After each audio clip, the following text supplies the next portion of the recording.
Mis amados hermanos, dicen por ahí que la política es algo dinámico. La política es dinámica.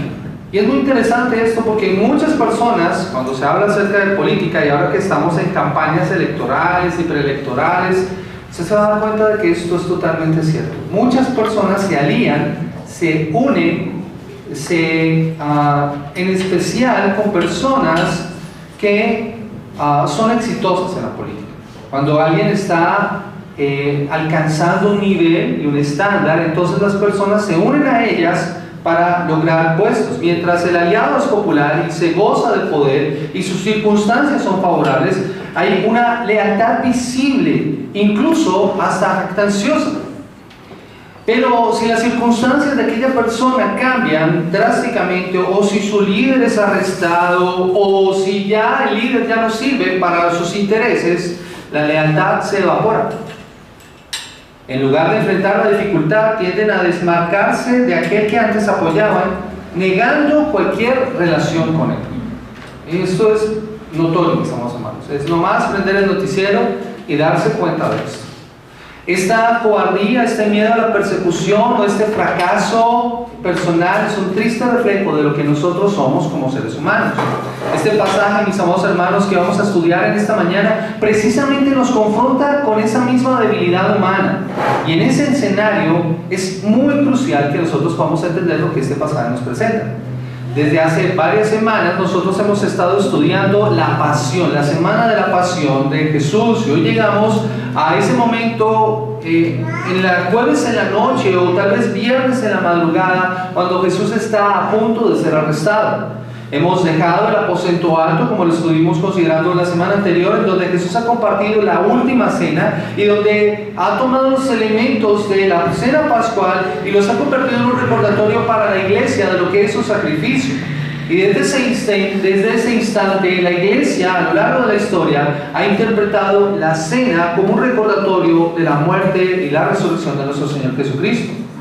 De tal manera, como Él mismo lo presentó, Marcos nos dice que cuando terminaron la cena, cantaron un himno. Versículo 26. Cuando hubieron cantado el himno, salieron al monte de los olivos.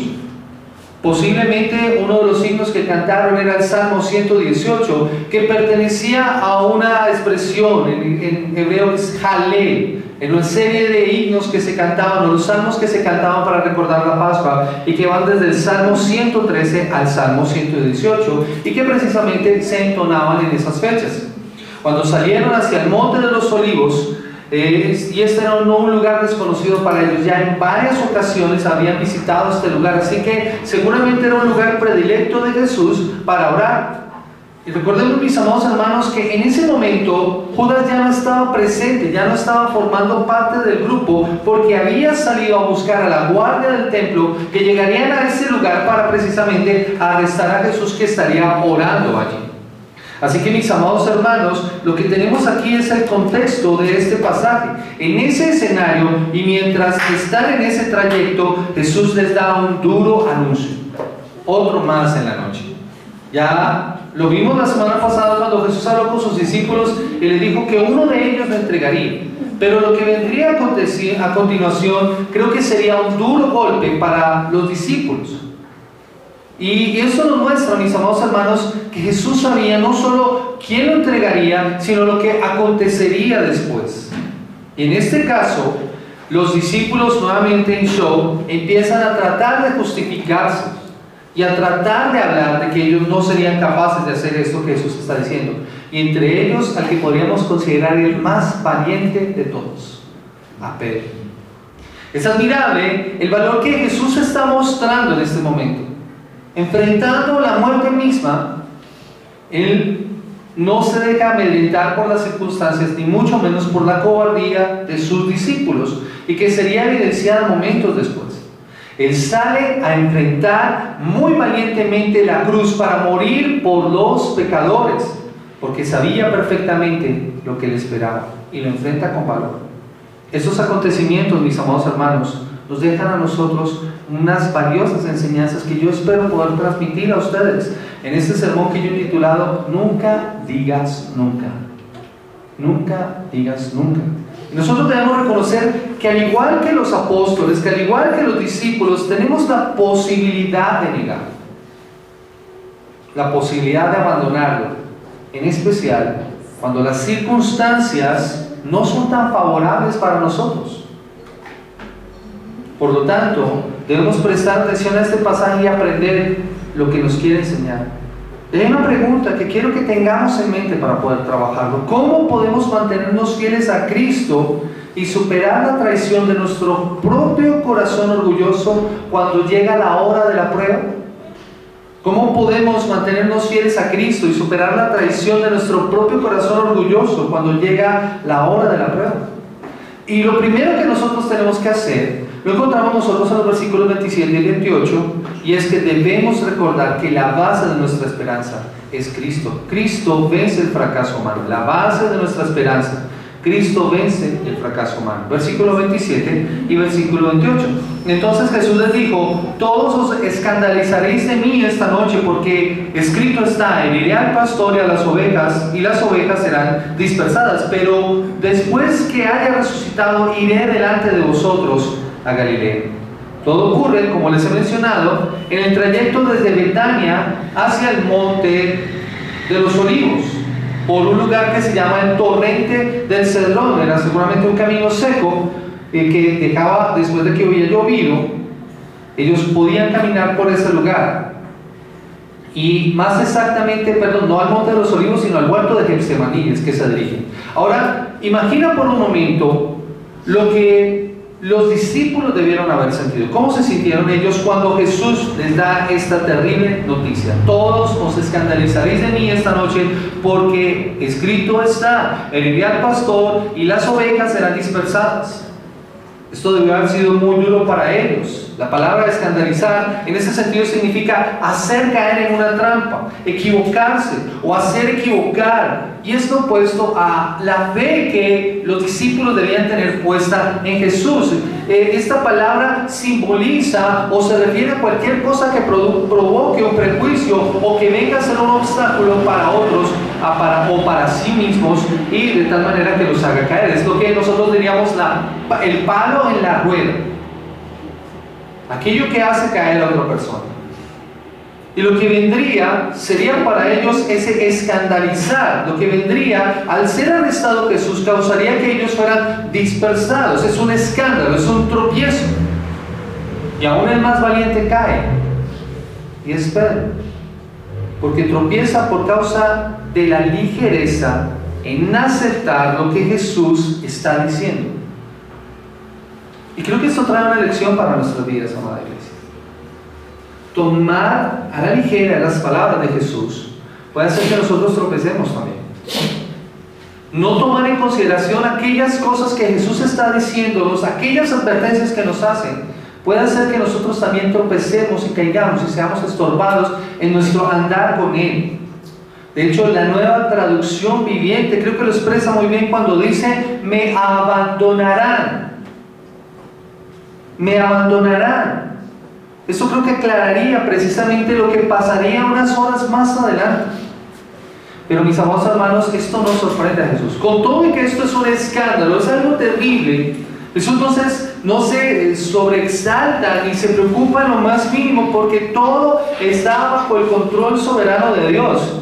Y esto no es algo que hubiera sido o que tomara por sorpresa a Jesús, sino que incluso ya había sido anunciado en el Antiguo Testamento. Jesús está citando al profeta Zacarías. Quiero que me acompañen por favor allí. Zacarías capítulo 13, el versículo 7. Zacarías, antes de Malaquías, Zacarías capítulo 13, el versículo 7. Dice la palabra del Señor: levántate, oh espada, contra el pastor y contra el hombre compañero mío, dice Jehová de los ejércitos. Heriré al pastor y serán dispersadas las ovejas, y haré volver mi mano contra los pequeñitos. Así que lo que Jesús está usando es precisamente ese anuncio que el profeta Zacarías da en el Antiguo Testamento para aplicarlo a su vida, es decir, esto que anunció Zacarías es lo que me va a pasar. Y esto señala lo que veremos la próxima semana, cómo las ovejas serían dispersadas. El pastor sería golpeado y las ovejas quedarían dispersas. Y la imagen es esa, mis amados hermanos. Un pastor que está cuidando el rebaño de ovejas y que es atacado violentamente, de tal manera que las ovejas en el alboroto salen corriendo. El pastor es golpeado y las ovejas son dispersadas. Nuevamente, con ese telón de fondo podemos entender lo que Jesús les está anunciando. Ver a Jesús arrestado esa noche causaría que sus discípulos tropezaran y cayeran, y en un momento de temor humano abandonarían a Jesús. Bajo la presión de estas circunstancias, los discípulos sufrirían un terrible tropiezo, un escándalo, y serían llevados a abandonar momentáneamente a Jesús y su causa. En ellos, mis amados hermanos, creo que podemos ver ejemplificado lo que Jesús mismo dijo unos meses atrás cuando habló acerca de la parábola del sembrador. ¿Recuerdan ustedes en Marcos capítulo 4, versículos 16 y 17? Ellos son como ese terreno pedregoso, porque cuando surge la persecución por causa de la palabra, se escandalizan y tropiezan y se apartan. Ese es el escenario, mis amados hermanos. Jesús sería derrotado momentáneamente y sus discípulos serían esparcidos entonces cuando él fuera arrestado. Pero esto es puesto en evidencia y permite ver que a pesar de las fallas y a pesar de la falta de valor de sus discípulos esa noche, los planes del Padre no serán frustrados. Los planes del Padre no serán frustrados. En vez de ser una derrota, es el cumplimiento del plan eterno de Dios. Por eso Jesús nos escandaliza. Los que se escandalizarían serían sus discípulos, pero Él no, porque Él sabe que el plan de Dios se está llevando a cabo. Así que Jesús no da un paso al costado en ese plan de ir a la cruz, así se quedará solo. Cualquiera en su circunstancia, de nuestra parte, si cualquiera de nosotros estuviera en la misma situación de Jesús, de seguro, entendiendo esto, no se arriesgaría y evitaría al máximo cualquier situación que causara esta circunstancia. Pero Jesús no, Jesús continúa con el plan. Jesús sigue adelante porque sabe a qué ha venido. Y es interesante, mis amados hermanos, que aunque los causantes del sufrimiento y de la crucifixión de nuestro Señor son humanos, Dios es quien está permitiendo todo esto y lo está llevando a cabo porque su plan es mayor y es mejor. El Padre es quien deja herir al pastor, es su iniciativa. Dios es quien permite que esto se haga. Dios es quien hace que Jesús sea entregado, y no es una injusticia que no pudiera evitar el Señor. Es un plan perfecto puesto en marcha. Y es por esto, mis amados, por lo que aquí es donde el Evangelio brilla con tanto esplendor, iglesia. Donde esta comprensión del Evangelio nos debe alentar a nosotros, porque, mis amados hermanos, es precisamente en ese golpe, es precisamente en esa aparente derrota que nuestros pecados son perdonados. Acompáñenme por favor a Isaías capítulo 53, el versículo 6. Casi que a la par de estos pasajes hemos estado yendo una y otra vez a Isaías capítulo 53, porque aplica perfectamente para lo que Jesús está diciendo. Isaías capítulo 53, el versículo 6, dice la palabra del Señor: todos nosotros nos descarriamos como ¿qué? Ovejas, cada cual se apartó por su camino, mas Jehová cargó en él el pecado de todos nosotros. Ese golpe dado al pastor es un golpe doloroso que indudablemente afectaría a las ovejas, pero que tendría un propósito mayor y mejor: la salvación. A pesar de todo esto y de que todo esto pueda ocurrir, todo esto nuevamente nos recuerda que Dios está en control. Iglesia, Dios está en control de todas las circunstancias. La muerte de Jesús, su sacrificio en la cruz, no lo toma Él por sorpresa. Él tiene el control de todo esto, a pesar del fracaso de sus discípulos. Pero, mis amados hermanos, Jesús no los deja sin esperanza, porque los que fueron dispersados, dice la palabra del Señor, que serán nuevamente reunidos con Él. Dice el versículo 28: pero después que haya resucitado, iré delante de vosotros a Galilea. Los discípulos no pueden mantenerse a sus propias fuerzas. hasta que Dios haya cumplido su propósito en Cristo. Cuando Él resucite, nuevamente los va a volver a reunir. Y la imagen es esta, mis amados hermanos: el golpe dado al pastor que dispersó a las ovejas, y aunque fue un golpe duro y doloroso que pareciera que hubiera dejado muerto al pastor, no fue un golpe definitivo. Él al final se levanta y reúne nuevamente al rebaño. Y eso es lo que les está diciendo a los discípulos en esta escena. Así que Jesús les permite mostrar lo que ocurrirá. Ellos serán dispersados cuando fueren golpeados, pero este golpe no es definitivo. No hay poder que pueda destruir al pastor. No hay poder que pueda destruir a nuestro pastor. Así que Él confirma nuevamente esa realidad. Iglesia, lo hemos estado estudiando ahora que estamos haciendo cristianismo explorado los domingos en la mañana. Y Luis nos hacía ver precisamente en ese estudio esos pasajes en donde Jesús anuncia su muerte. Pero recuerda, en cada anuncio de la muerte del Señor siempre está el anuncio de su resurrección. Casi que no podemos leer, hablar de la muerte de Jesús sin recordar que Él resucitó. Y eso es lo que Marcos intencionalmente quiere aclararle a sus lectores. Y aquí Jesús quiere darle aliento a sus discípulos. Quiere alentar a sus discípulos. Iglesia, nosotros también tenemos que ser alentados con esto. Aquel pastor que fue herido con un golpe mortal no quedó tendido. Se levantó, resucitó. El pastor volvió a la vida y reunió de nuevo a su rebaño. Y es precisamente el sermón más poderoso que puede predicarnos la tumba vacía. Porque nada puede detener a nuestro pastor. Después de la resurrección, los discípulos podrán tener fuerzas necesarias para sostenerse en la fe, cumpliendo el llamado con valor, como lo hicieron. ¿Y qué es lo que nosotros vemos después? Al principio hay miedo, hay cobardía. Pero después de la resurrección hay valentía, porque ahora tienen las herramientas para enfrentar las circunstancias.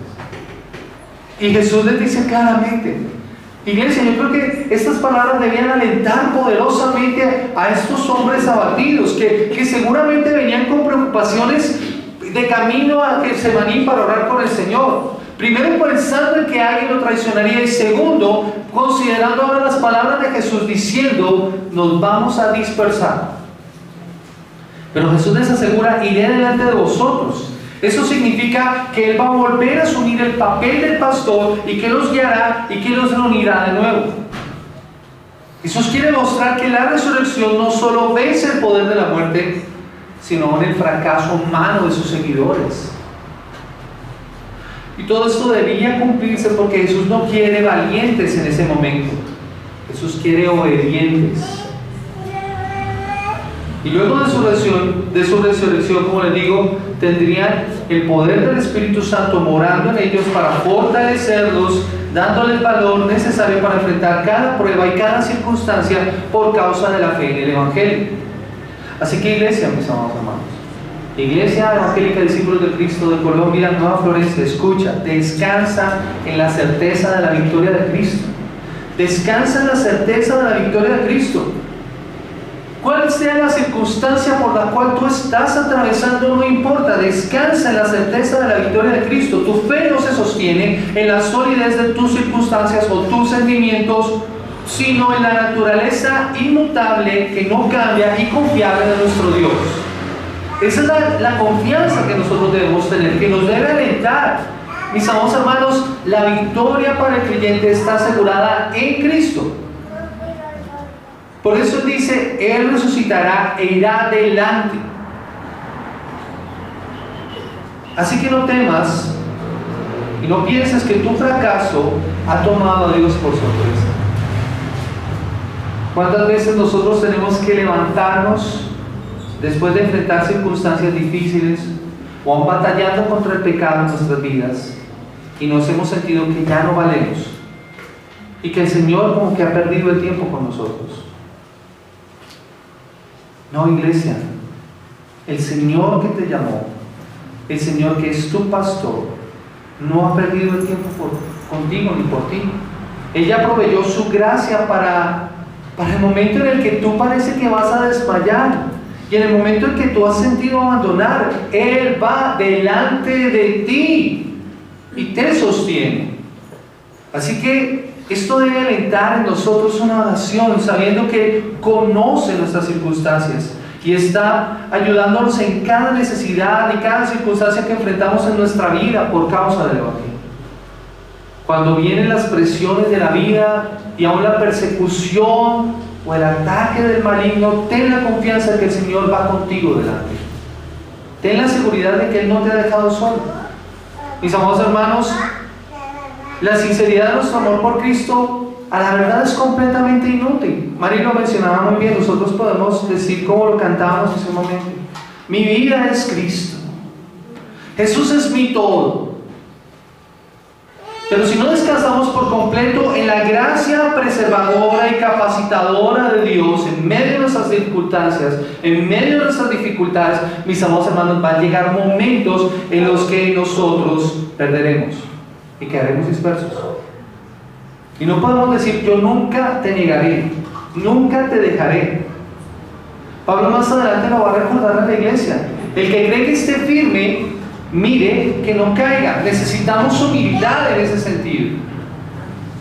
Así que piensa por un momento, creyente que me escuchas, ¿qué tanto descansas en tu propia prudencia, en tu propia capacidad? ¿Y qué tanto estás descansando en la gracia del Señor? ¿Y sabes cómo descansas en la gracia del Señor? Por medio de la oración, cuando tú oras.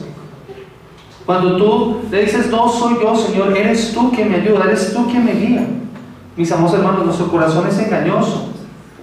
Si fundamentamos nuestra lealtad en lo que creemos ser capaces de hacer, créanme, el fracaso nos va a recibir a nosotros con un corazón y con los brazos abiertos.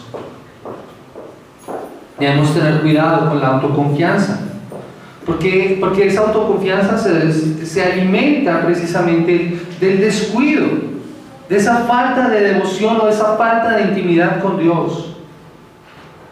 Precisamente cuando Jesús llama a sus discípulos a orar, Él les dice claramente: orar ¿para qué? Para que no entréis en tentación. Es lo mismo que nosotros somos llamados a hacer. De esa manera nosotros descansamos en la gracia de Dios y decimos: no somos nosotros. Tenemos que tener cuidado con eso. Y si hay falta de comunión con Cristo, mire, lo que va a aflorar, lo que va a salir a flote en nosotros es nuestra autoconfianza, nuestra seguridad en nosotros mismos, y eso es supremamente peligroso. Un espíritu independiente de Dios es muy peligroso, porque nunca dejaremos de necesitar del Señor. Nunca dejaremos de necesitar de Él. Por ello es esencial poder ver cuando otro cae y poder reconocer humildemente que el que había podido caer hubiera podido ser yo, y con humildad decirle: Señor, ayúdame para no descuidar esos medios de gracia que el Señor me provee para enfrentar esto. Y Jesús precisamente quiere alentar a sus discípulos y animarles para que esto no pase, pero a pesar de esas intenciones de Jesús, parece ser que Pedro y los demás discípulos no quieren entender, lo que nos lleva de paso a nuestro segundo punto, y es respondiendo a la pregunta: ¿cómo podemos mantenernos fieles a Cristo y superar la traición de nuestro propio corazón orgulloso cuando llega la hora de la prueba? Lo segundo que nosotros debemos hacer es no tomar a la ligera la advertencia crucial, y es precisamente el peligro de la autoconfianza. Ya vimos que esa autoconfianza y esa autosuficiencia es mala, y vemos ahora precisamente el peligro de la autoconfianza en la vida de Pedro, y lo vemos nosotros en el versículo 29. Dice la palabra del Señor: entonces Pedro le dijo: aunque todos se escandalicen, yo no. Pedro escucha a Jesús y de inmediato toma la palabra. Yo me lo puedo imaginar. Piensen por un momento al apóstol Pedro: aunque todos te abandonen, yo no te dejaré. Yo no lo voy a hacer, Señor. Nunca te dejaré. Y lo que Pedro no quiere entender es que no es posible hacerlo. Eso no es posible. Y yo me identifico con el apóstol Pedro. Si un amigo muy querido está pasando por un momento de dificultad, yo sé que lo que quisiera es no quedarse solo. Y muy seguramente allí están los Pedros que se levantan para hablar y para ofrecer su ayuda a aquella persona que está pasando por necesidad. En nuestro caso hay algunos que cumplen su palabra, hay algunos que permanecen fieles. Pero lo que hace Pedro es más movido por la impulsividad y por las emociones, y eso lo podemos corroborar precisamente viendo lo que unos versículos más adelante va a pasar. Cómo deja solo Jesús durante su momento de oración. Jesús nos llama para que esté en ese momento íntimo orando con Él. Y allí Pedro, vencido por el cansancio, decide dormir. Y no fue capaz ni siquiera de orar una hora. Por eso digo que yo me identifico con Pedro, y creo que todos nosotros debemos identificarnos con Pedro. Nos gusta ese Pedro valiente, ¿no? Que camina sobre las aguas, ¿no? El Pedro que dice: tú eres el Cristo, el Hijo del Dios viviente. Pero no nos gusta tanto ese Pedro que niega a Jesús, el mismo Pedro que está estorbando a Jesús, el mismo Pedro que cuando se le llama a orar una hora no es capaz de hacerlo. Iglesia, ese Pedro eres tú y ese Pedro soy yo. Somos ese Pedro. Y lo que hace Pedro es mostrar precisamente su orgullo. Cree que puede mantenerse fuerte en sus capacidades para seguir a Jesús. Y solo Dios lo puede sostener cuando sea golpeado. Pero sus palabras muestran que no entiende lo que está a punto de acontecer. Y él quiere mostrarse más confiable, ¿no? En la cena uno puede hacer el contraste de lo que está pasando durante todo el tiempo, ¿no? En la cena, ¿recuerdan ustedes? Todos ellos empezaron a preguntar a Jesús: ¿seré yo, maestro? ¿Seré yo? Pero su preocupación es que Jesús les dé la tranquilidad de que no son ellos. Y aquí Jesús está tomando una actitud similar. Hay una jactancia y una supuesta lealtad de parte de Pedro. Él asume una actitud de superioridad sobre los demás. Yo no lo haré, aunque todos te dejen, Señor, yo contigo hasta el final. Y eso muestra precisamente que Pedro no se conoce. Él se sobreestima. Él se tiene demasiada autoconfianza. Mari colocaba un ejemplo que me encantaba, ese ejemplo que ponía en su dirección. A veces nosotros mentalmente creemos que podemos hacer algo, pero tenemos que estrellarnos con la realidad de que físicamente no lo podemos hacer. Y este es Pedro. Alguien que cree que puede hacer algo, pero que cuando se enfrenta a la realidad, en realidad no puede hacerlo. Él tiene demasiada autoconfianza. Y note esto: Jesús no les está pidiendo que ellos demuestren su valor, y Jesús no le está diciendo a Pedro: demuestra tu valor. Él ya tendría su momento para demostrar su fe, pero eso sería más adelante. En este momento él lo que necesita entender es lo que Jesús quiere aclarar. Por eso su derrota fue tan terrible, tan estrepitosa. Él cree que su valor no le va a fallar en ese momento. Piénsenlo de esta manera: Pedro había enfrentado circunstancias muy difíciles. No conocemos mucho de las circunstancias de Pedro, pero podemos imaginarnos él en sus faenas de pesca enfrentando el mar de Galilea, que ya hemos visto en otros momentos que es un mar que puede levantar una poderosa tempestad de un momento a otro, y Pedro enfrentando ese momento con valor. Así que él no es un hombre que le tenga miedo a las cosas. Sin embargo, Jesús ya le había dicho que en esa noche ocurriría esto y él lo negaría, y él no quiere aceptar. Y quiero que me acompañen por favor al pasaje paralelo, Lucas 22, versículo 31 y 32, para que escuchemos lo que Jesús quiere decirle. Marcos capítulo 22, versículo 31 y 32 dice la palabra del Señor: dijo también el Señor: Simón, Simón, he aquí Satanás os ha pedido para zarandearnos como a trigo, pero yo he rogado por ti para que tu fe no falte, y tú, una vez vuelto, confirma a tus hermanos. Jesús conoce a los suyos y conoce sus debilidades. Iglesia, Jesús los conoce. Jesús conoce quiénes somos nosotros. Jesús conoce nuestras debilidades, como conocía las del apóstol Pedro, y sabe lo que le espera a Pedro. Y Jesús se preocupa por su discípulo. Él no quiere que esto lo tome desprevenido, pero además le asegura que le dará lo que necesita en ese momento. Así que podemos parafrasear estas palabras de Jesús de la siguiente manera: La prueba que enfrentarás será muy grande, Pedro. Tenlo por seguro. Esto no es fácil. Serás zarandeado. Y no solo tú, sino todos los demás. Por eso, para que tu fe no falte completamente, he orado para que puedas prevalecer. Iglesia, esto es hermoso. Lo hemos mencionado a lo largo de este culto. Varios hermanos en su dirección lo dijo Alberto, lo dijo Mari. Mis amados hermanos, Dios permanece fiel.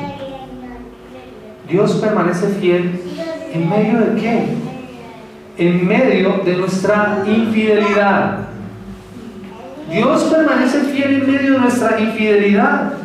Por eso Jesús ora por él. Iglesia, si nosotros podemos permanecer en la fe, no creamos que es por nuestras capacidades, no crean que es por nuestras competencias, es por el Señor. Jesús de seguro oró por ellos en otros momentos. Pero si queremos oír un poco más acerca de la oración de Jesús, debemos leer Juan 17. Y allí Jesús ora por sus discípulos, pero también ora por nosotros. Así que, mis amados hermanos, Jesús no solo oró por ellos en esos momentos, sino créeme, Jesús oró por ti y por mí y por toda la iglesia a lo largo de toda la historia, hasta que Él venga. Son esas palabras las que nos sostienen a nosotros. No son nuestras competencias, no somos nosotros. Tenemos que renunciar a nuestra autoconfianza. No creas que eres tú. Si algo tenemos, si algo somos, es por nuestro buen Dios. Él oró por nosotros para que nosotros pudiéramos ser sostenidos en medio de la dificultad. Eso debe alentarnos y debe permitirnos seguir adelante. Hermanos, la sinceridad de nuestro corazón, como les digo, es completamente inútil si no descansamos en esa gracia del Señor. ¿Qué tanto descansas tú en esa capacidad? El corazón es engañoso. Es engañoso. Debemos tener mucho cuidado, iglesia. Y ante esa afirmación de Pedro, Jesús debe revelarle lo que acontecería con él. ¿Y cómo podemos mantenernos fieles y superar la traición de nuestro propio corazón, de nuestro corazón orgulloso cuando llega la hora de la prueba? Iglesia, sabiendo que el más valiente puede abandonarle y otros también pueden seguirle, lo que nos lleva a nuestro último punto, y es la confirmación de Jesús del abandono del valiente y la insistencia orgullosa de todos los discípulos. Versículo 30 y 31. Dice la palabra del Señor de la siguiente manera. Dice, y le dijo Jesús: de cierto, de cierto, de cierto te digo que tú hoy, en esta noche, antes que el gallo haya cantado 2 veces, me negarás 3 veces. Mas él con mayor insistencia decía: si me fuere necesario morir contigo, no te negaré. También todos decían lo mismo. Jesús tiene que aterrizar a Pedro. Fíjese, volver a colocar los pies en la tierra sobre eso que él acaba de afirmar. Jesús debe reiterarle que lo que va a ocurrir es seguro. Es seguro lo que va a ocurrir. Cuando el gallo cantara, anunciando la tercera vigilia de la noche, que sería alrededor de las 3 de la mañana, Pedro habría negado a Jesús 3 veces. Lo que Jesús le quiere reiterar es que antes de que amaneciera ese viernes, él ya lo habría negado. Jesús conoce el corazón de todos y aquí lo pone en evidencia precisamente. Es como si Jesús estuviera viendo la película y viera esa escena y se la está anunciando a Pedro. Tal vez Jesús se le había anunciado a Pedro que caería, que tropezaría al escuchar, perdón, tal como Jesús le había anunciado a Pedro que caería y que tropezaría al escuchar el gallo, Pedro debe reconocer su traición y llorará amargamente, como lo veremos nosotros en Lucas 61 y 62. Acompáñenme por favor allí, Lucas 22, versículo 61 y versículo 62, en donde nosotros vemos el cumplimiento precisamente de las palabras de Jesús. Lucas 22, 61 y 62. Dice la palabra del Señor: entonces, vuelto el Señor, miró a Pedro, y Pedro se acordó de la palabra del Señor que había dicho: antes que el gallo cante, me negarás 3 veces. Pedro, saliendo fuera, lloró amargamente. Después de mostrarle a Pedro lo que ocurriría, él no se convence. Por eso digo que Pedro se parece tanto, o más bien nosotros nos parecemos tanto a Pedro. A veces a nosotros nos dicen las cosas y nos repiten las cosas y se nos reiteran las cosas y nosotros no hacemos caso. Tanto más Dios nos está recordando a través de su palabra tantas cosas que nosotros debemos hacer y recordar.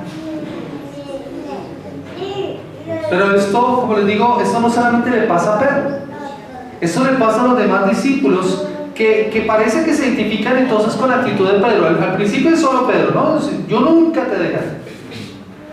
Y después los discípulos, no, nosotros tampoco te vamos a dejar. Esa insistencia orgullosa de los demás. Casi que esto es como una actitud contagiosa. Una mala actitud contagiosa. Esas que se pegan más fácilmente que las buenas. Pedro continúa en su posición, ignorando la sabiduría y el conocimiento de su Salvador, y en su orgullo y en su altivez no puede ver lo que Jesús quiere mostrarle. Yo creo que a Pedro le faltó esa nobleza de escuchar la voz de su maestro y de reconocer lo que él podría hacer, que sería fallar.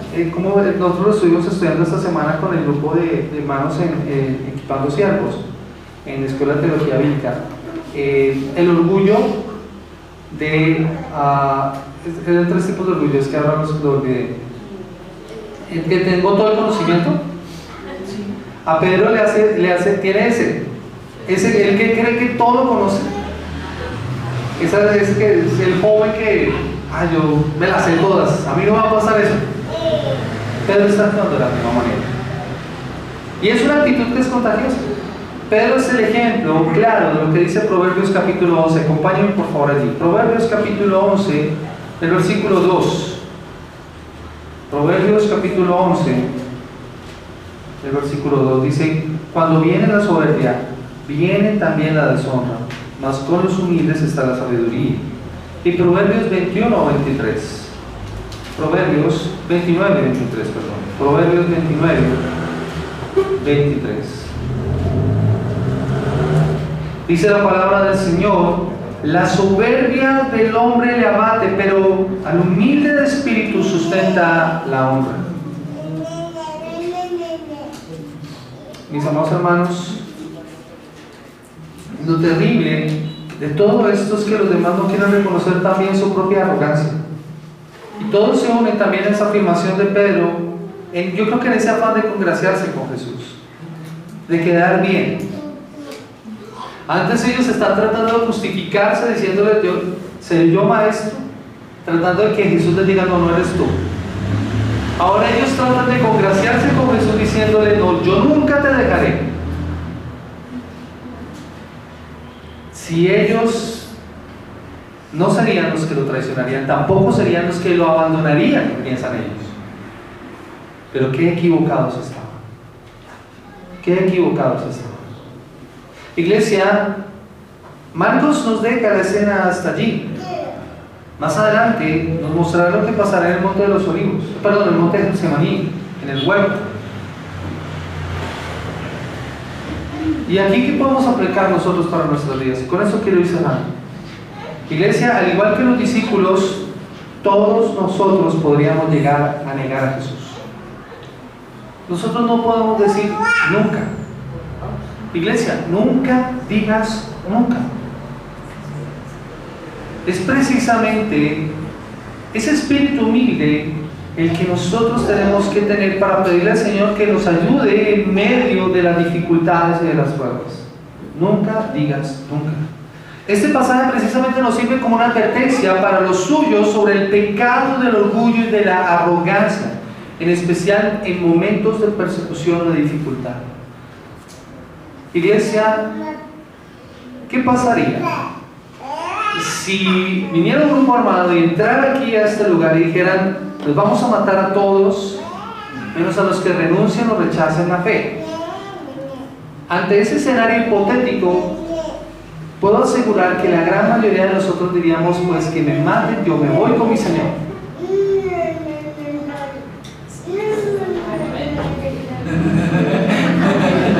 Creemos que eso diría, mis hermanos.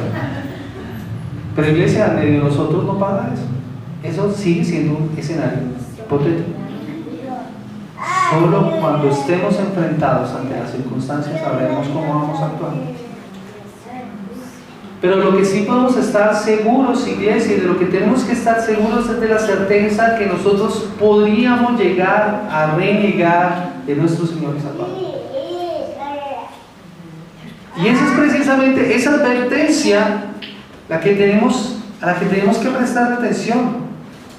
Pero este pasaje que nos sirve para poder identificar precisamente nuestra arrogancia, nuestro orgullo, nos da también la muestra de esa gracia inmerecida a nuestro Señor, porque Jesús muere por ese pecado de arrogancia y por ese pecado de orgullo que manifestamos nosotros cuando decimos nunca le abandonaremos, nunca le dejaremos.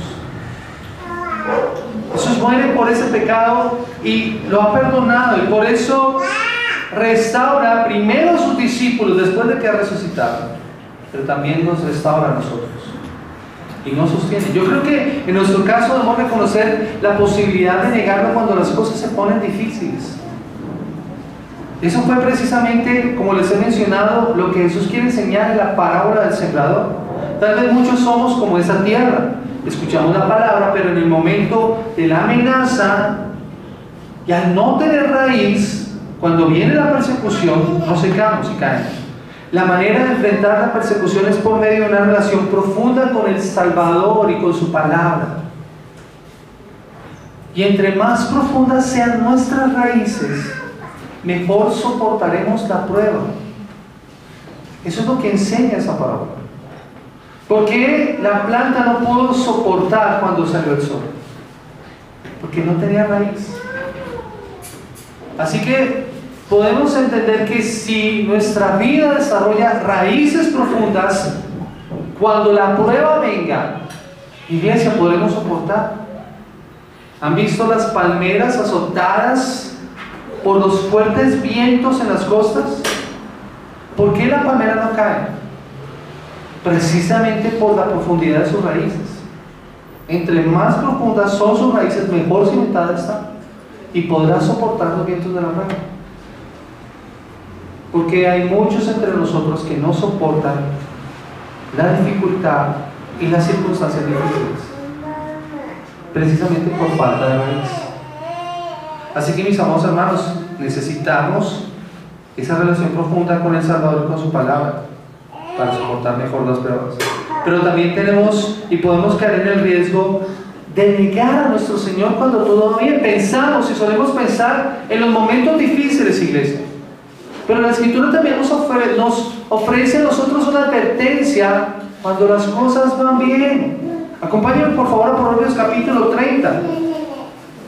Y este es un grave riesgo. Creo que es más peligroso que la persecución, porque podemos estar preparados para lo malo. Porque cuando las cosas se ponen difíciles, podemos estar preparados para él. Pero ¿y cuando las cosas están bien? Escucha lo que dice el escritor de Proverbios en los versículos 7 al 9. Proverbios capítulo 30, versículo 7 al versículo 9. Dos cosas te he demandado, no me las niegues antes que muera. Vanidad y palabra mentirosa, aparta de mí. No me des pobrezas ni riquezas, manténme del pan necesario.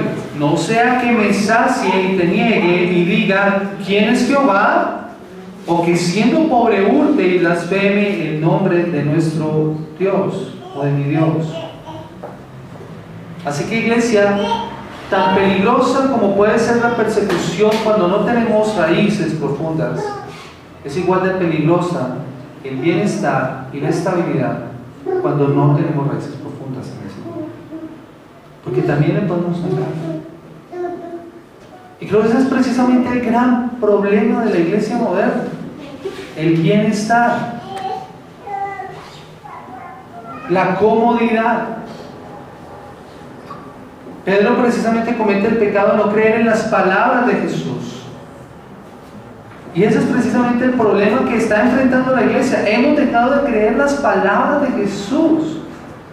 Y hemos dejado de lado las advertencias que el Señor nos hace. Y eso es un pecado, esa es infidelidad a nuestro Salvador. La cobardía de Pedro debe confrontarnos con las palabras de Jesús, que deben servir también como una advertencia para nosotros. Acompáñenme por favor a Apocalipsis capítulo 21, versículo 8. Apocalipsis 21, versículo 8. Porque sí necesitamos valentía, pero confianza en el Señor. Porque miren lo que dice la palabra del Señor. Apocalipsis 21, 8. Dice la Escritura de la siguiente manera: pero los cobardes e incrédulos, los abominables y homicidas, los fornicarios y hechiceros, los idólatras y todos los mentirosos tendrán su parte en el lago de fuego que arde con fuego y azufre, que es la muerte segunda. Y note que menciona primero los cobardes e incrédulos. Este pasaje, mis amados hermanos, que hemos estudiado esta mañana, nos revela la realidad del pecado y del pecador. Porque al igual que los discípulos, con su exceso de confianza, se dieron ante este, nosotros también podríamos hacer lo mismo. El pecador no se conoce a sí mismo y tiende a sobreestimar y a sobrevalorar quién es él. Mira a Pedro, mira a los demás discípulos que se negaron a ver precisamente la posibilidad de fallarle a su Señor. Mira lo que prometieron y después cómo actuaron. Al ver este pasaje tenemos que reconocer la arrogancia y la altivez que puede llegar a nosotros también, como llegó a Pedro y a los demás discípulos. Pero no vayamos a pensar ni por un momento que nosotros no actuaríamos de la misma manera. Así que el Señor nos ayude, que el Señor nos ayude. Por eso debemos reconocer que cada uno de nosotros podemos abandonar a Jesús y pidámosle humildemente al Señor que nos ayude a no hacerlo, a permanecer fieles. Lo leíamos al principio: separados de Él, ¿qué podemos hacer? Así que necesitamos aferrarnos a Él. Al igual que Pedro, no podemos confiar en nuestro autoconocimiento, en nuestra autoconfianza, sino que debemos consultar todos nuestros caminos, todas nuestras decisiones, todos nuestros pasos a nuestro buen Dios. Porque solo así vamos a evitar esas graves dificultades que provienen de sentirnos precisamente autosuficientes. El verdadero discipulado exige de nosotros una lealtad genuina y una dependencia humilde de parte de nosotros a nuestro Dios y no nuestras propias fuerzas. Sin embargo, este pasaje nos deja ver algo maravilloso sobre Jesús. Él sabía precisamente que los discípulos le abandonarían, que Pedro le negaría, pero no los recrimina. No les recrimina. Él les advierte, Él les dice, pero no les recrimina. Por el contrario, Jesús los restaura. Ahora, y después de esa resurrección, precisamente Él los comisiona para que vayan y hagan lo que pueden hacer, o lo que deben hacer. Vayan a Galilea, les dice, porque allí van a ser reunidos. ¿Recuerdan lo que dice aquí la palabra del Señor? Pero después que haya resucitado, iré delante de vosotros a Galilea. Con Pedro, Jesús usa unas palabras que nos muestran lo que nosotros debemos hacer. También cuando nos damos cuenta de nuestro pecado. Y quiero que por favor me acompañe a Lucas capítulo 22, versículo 32. Lucas capítulo 22, versículo 32. Y escuchen lo que Jesús le dice a Pedro.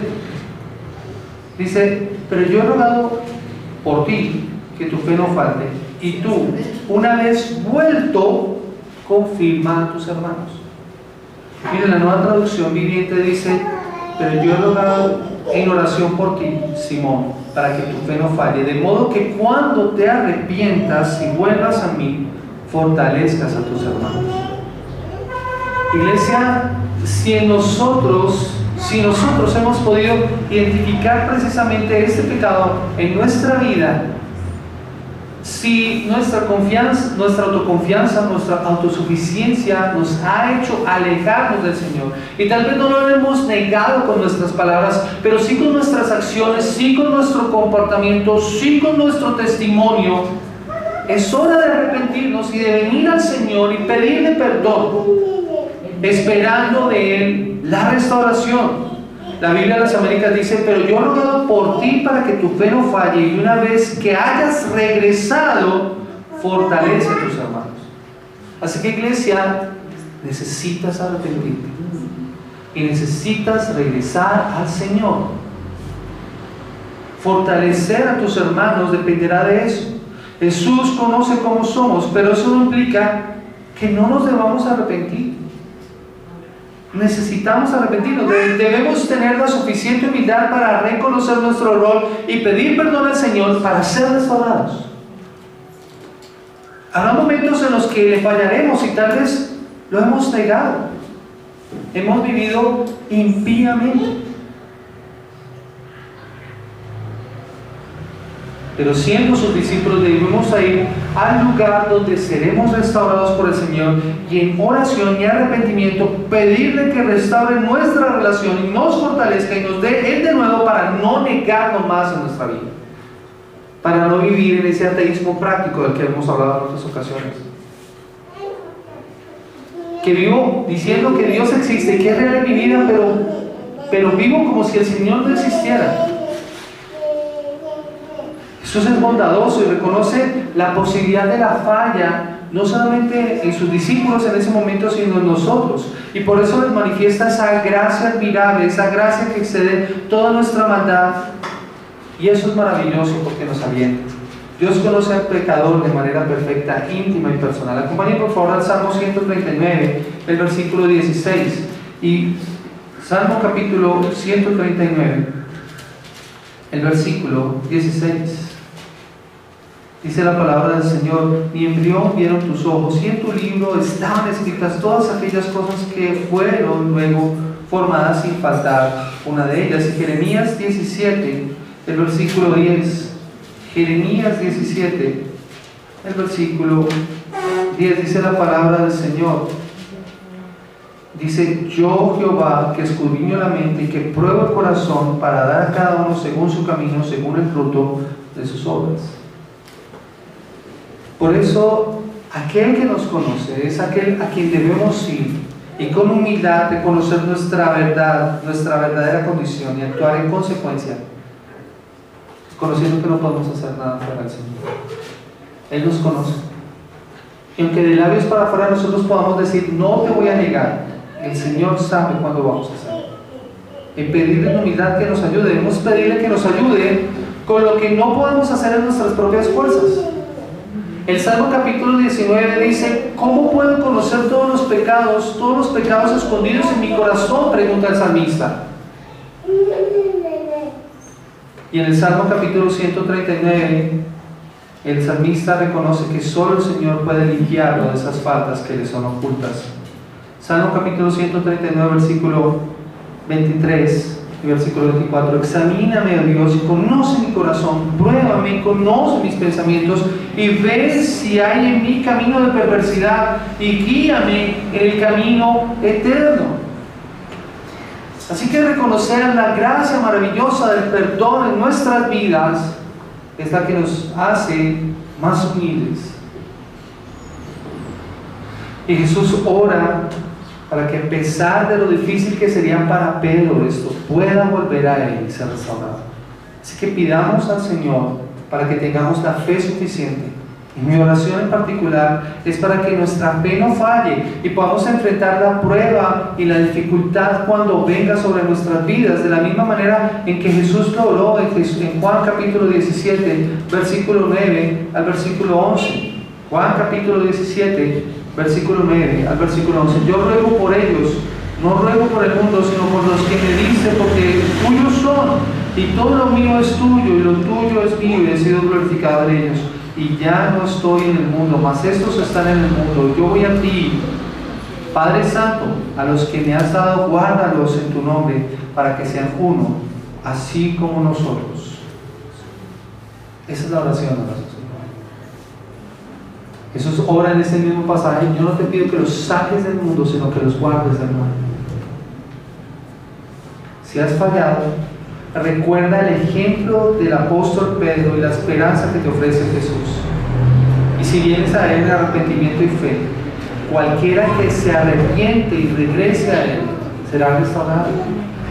Y si estás en Cristo en esta mañana, el único consuelo a tu inevitable fracaso y tu única esperanza a tu autojusticia es la suficiencia de Cristo y no tu autosuficiencia.